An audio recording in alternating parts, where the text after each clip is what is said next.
Hello everyone. Today I am going to demonstrate the humerus bone. Humerus is a bone of arm and it's the longest bone of upper limb. It is a typical long bone and we all know a typical long bone has three parts: upper end, lower end, and intervening shaft. Let us start with the side termination of this bone. This is upper end, which is identified by the globular head, and this is lower end, which is enlarged side to side and flattened from before and backward. And at the upper end, there is a lesser tubercle which would faces forward, and for the medial and lateral, we will see the direction of head. Head is directed medially, upward and backward. So this is right humerus and we will hold it in the hand which belongs it. Now we will discuss the general feature of this bone. As I already told you, this is upper hand. Upper hand consists of head, lesser tubercle, greater tubercle, intertubercle sulcus and neck. We will discuss each part one by one. So this is head. Head is directed medially, forward, medially, upward and backward. Head is articular, spheroidal and forms 1/3 part of sphere. Head articulates with the glenoid cavity of scapula and forms glenohumeral joint or shoulder joint. This is muscular impression on the anterior side, which is termed as lesser tubercle, and on the most lateral side, this is greater tubercle. Between the two tubercle, this is intertubercle sulcus or bicipital groove, and the most lateral part of the greater tubercle, this is convex surface which is projected beyond the acromion process of the scapula, and it forms the rounded contour of the shoulder. On the posterior aspect of this tubercle, there are three flat impressions: upper, middle and lower. After that, we will discuss the neck. There are three types of neck on the upper end: anatomical neck, surgical neck and morphological neck. Anatomical neck is the constriction beyond the neck, and it is a separating line that separates the head from the upper end. So this is the anatomical neck. This is separating the head from the upper end, and this is surgical neck. Surgical neck separates the upper end from the shaft. Why it is called surgical neck? Because on the posterior aspect here found axillary nerve, and the morphological neck is 0.5 cm above the surgical neck. Here the epiphyseal line of the upper end found. Epiphyseal line is demarcating line between the epiphysis and diaphysis of the young humerus. Now come to the lower end. Lower end is broadly divided into two parts: articular and non-articular. Articular part is capitulum and trochlea. Capitulum is less than half of sphere and it forms the lateral part of lower end. And this is trochlea. This is asymmetrical pulley. Trochlea has got medial flange and lateral flange. Medial flange is 6 mm below than the lateral flange. And now come to the non-articular part. Non-articular part contains radial fossa, which is situated just above the capitulum, and this is coronoid fossa, which is just above the trochlea, and this is olecranon fossa, which is on the posterior surface of the bone, and this is lateral epicondyle and this is medial epicondyle. Medial epicondyle is a blunt projection and it is directed medially and slightly backward. It is more prominent than the lateral epicondyle. This is lateral epicondyle. As I already told, this is less prominent than the medial epicondyle. Now we are talking about the shaft. Shaft has three borders: anterior, medial and lateral, and three intervening shaft. It has three intervening surfaces between the three borders: anteromedial, anterolateral and posterior surface. Now we start from the anterior border, which extends from the greater tubercle to the a line between the radial and coronoid fossa. So it extends from the greater tubercle in the middle. It forms the anterior margin of deltoid tuberosity. Deltoid tuberosity is a V-shaped tuberosity on the anterolateral surface. So this is deltoid tuberosity, and on the lower part it is rounded and smooth. So this is anterior border. Now the medial border. Medial border is clearly visible on the lower part. This is medial epicondyle, and beyond this is medial supracondylar line, which forms the lower part of the medial border, and in the upper part, in the middle part, it forms a rough strip, and on the upper part it forms the middle margin of the lateral tubercle.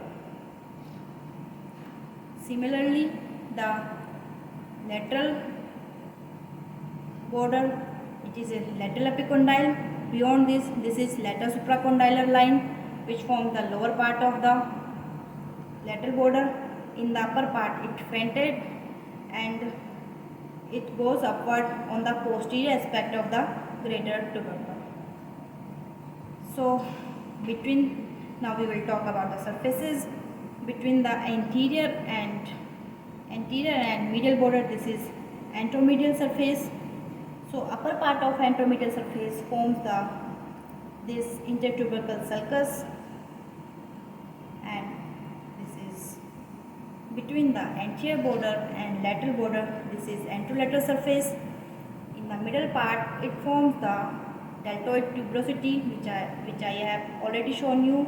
It is V-shaped tuberosity, and on the posterior, between the medial and lateral, this is posterior surface, which is extensive and enlarged. So in the middle there is this is radial groove, which is going forward and downward, and in the upper part this is oblique line, and in the lower part this is smooth and enlarged. So this is posterior surface situated between the medial and lateral border. Now we will be talking about the special features of humerus. So in the special features we will be studying about the attachments. So talking first about the upper end. So we know that this is the head of the humerus, and it will articulate with the glenoid cavity of the scapula. So this is the scapula bone, and this is again the right scapula, and this is the glenoid cavity of the scapula. So the head of the humerus will articulate with the scapula.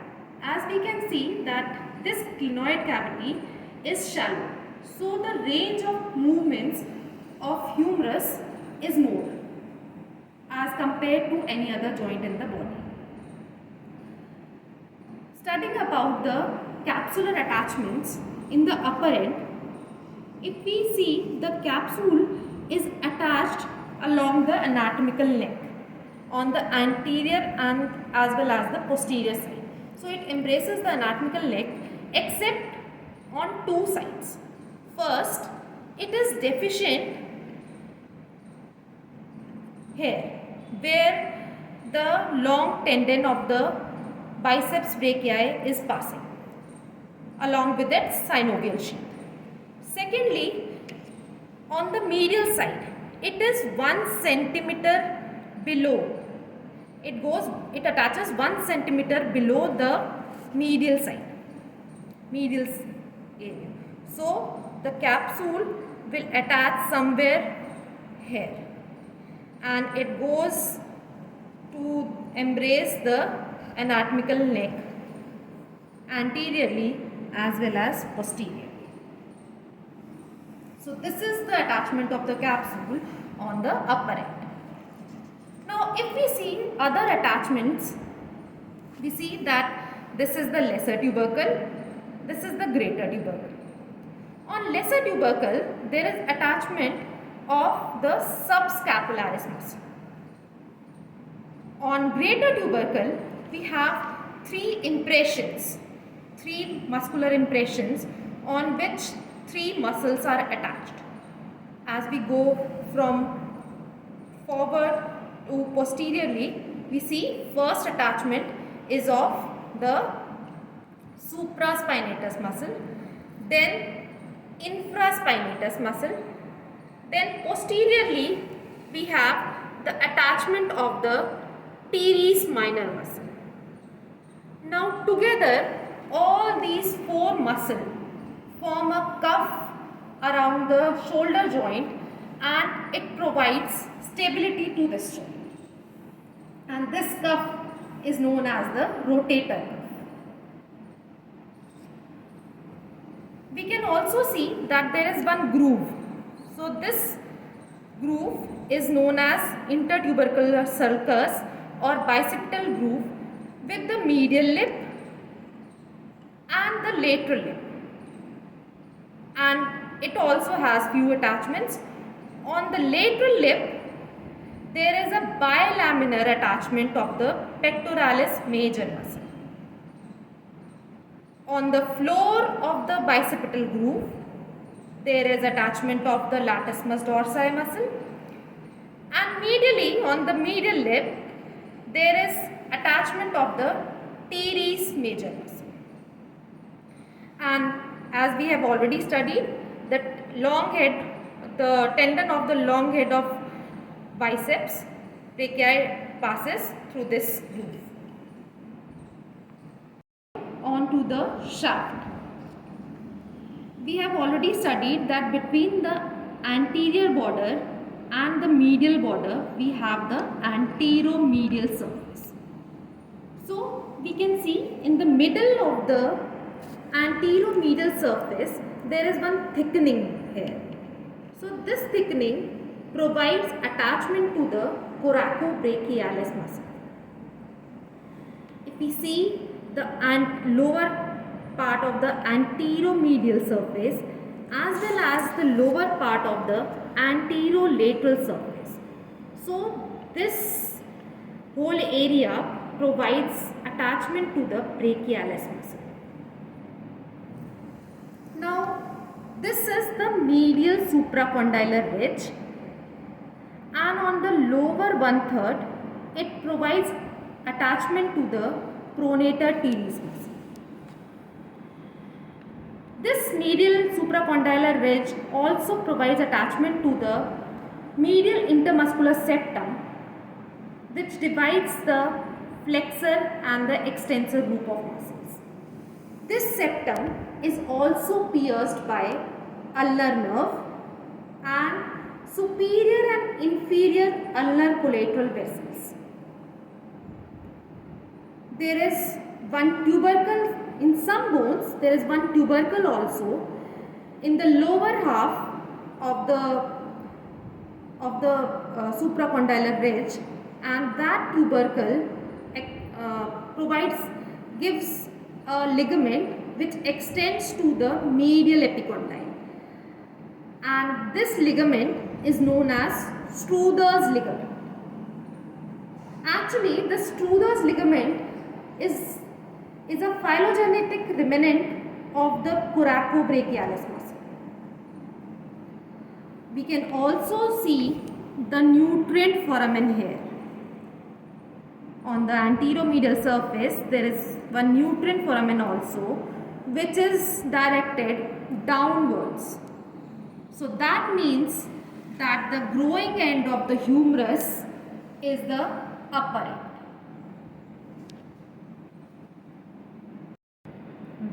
On the medial epicondyle, on the antero-inferior surface, there takes origin of all the flexor muscles of the forearm. So this is the common flexor origin. It provides the attachment of the common flexor muscles of the forearm. Posteriorly, on the medial epicondyle, there is one groove posteriorly, and this groove has the attachment of the ulnar nerve.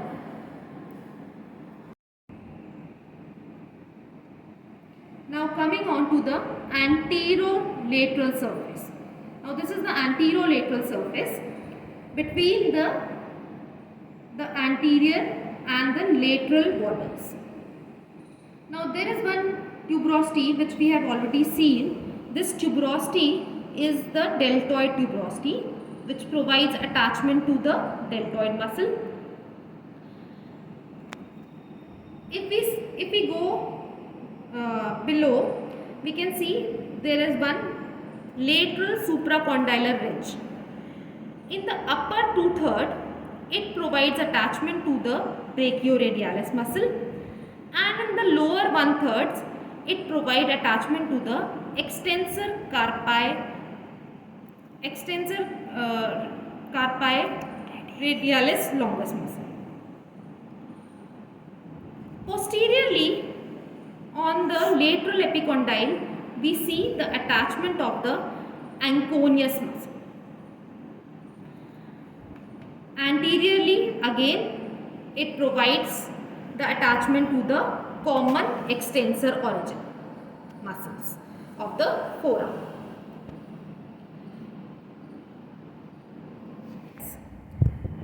So, the radial groove will be below the this deltoid tuberosity. So, this is the radial groove.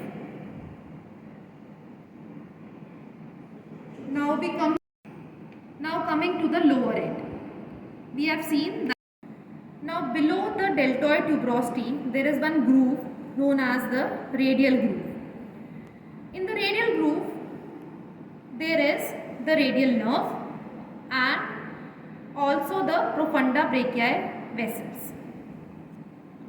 Coming on to the lower end of the humerus.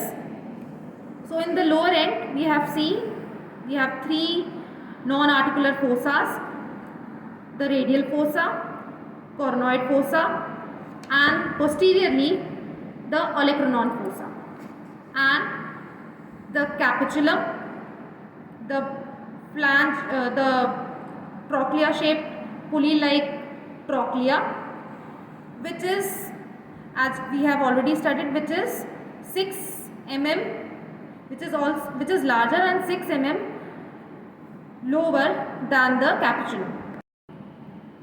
So, as already we have studied that the medial flange is 6 mm lower than the lateral flange. So that is why one angle is formed between the arm and the forearm, and this angle is known as the carrying angle. That is why the forearm is deviated from the lateral surface of the thigh, and in females this angle is more wider. This angle also facilitates for the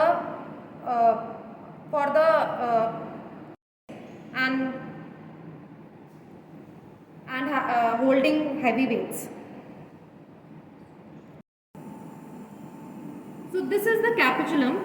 It has the anterior and the inferior surface which is articular. So it articulates with the radius, head of the radius, which is a disc in shape, and so it articulates with the radius like this. So in flexion, it will articulate with the anterior surface of the capitulum, and in extension, it will be articulating with the inferior surface of the capitulum. Similarly, the trochlea has three surfaces which are articular: the anterior surface, the inferior surface, and the posterior surface.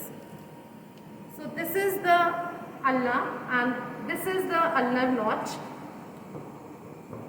This is the ulnar notch. So if we articulate it with the trochlea, so in full flexion, it will be articulating with the anterior surface of the trochlea, then the inferior surface of the trochlea, and in extension it will go into the olecranon process. It will go into the olecranon fossa. So this is the olecranon process and it is going in the olecranon fossa. So this is the articulation at the lower end. If we see the capsular attachment at the lower end, the capsule will not include the lateral and the medial epicondyles.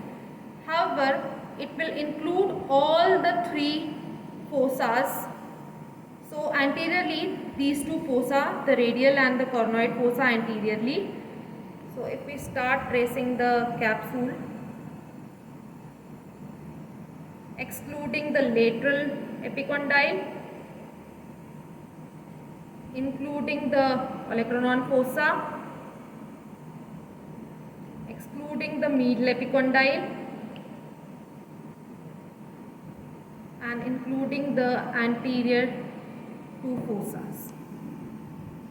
So this is the tracing of the capsule.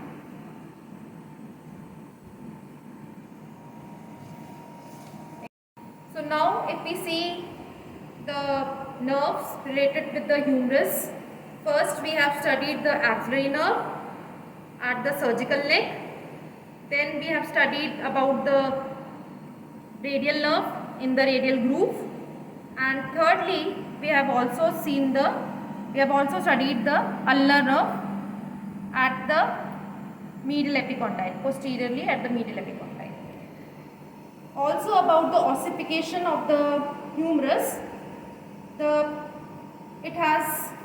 shaft has one primary ossification center and it has three secondary ossification centers for the and it has four ossification centers for the lower end.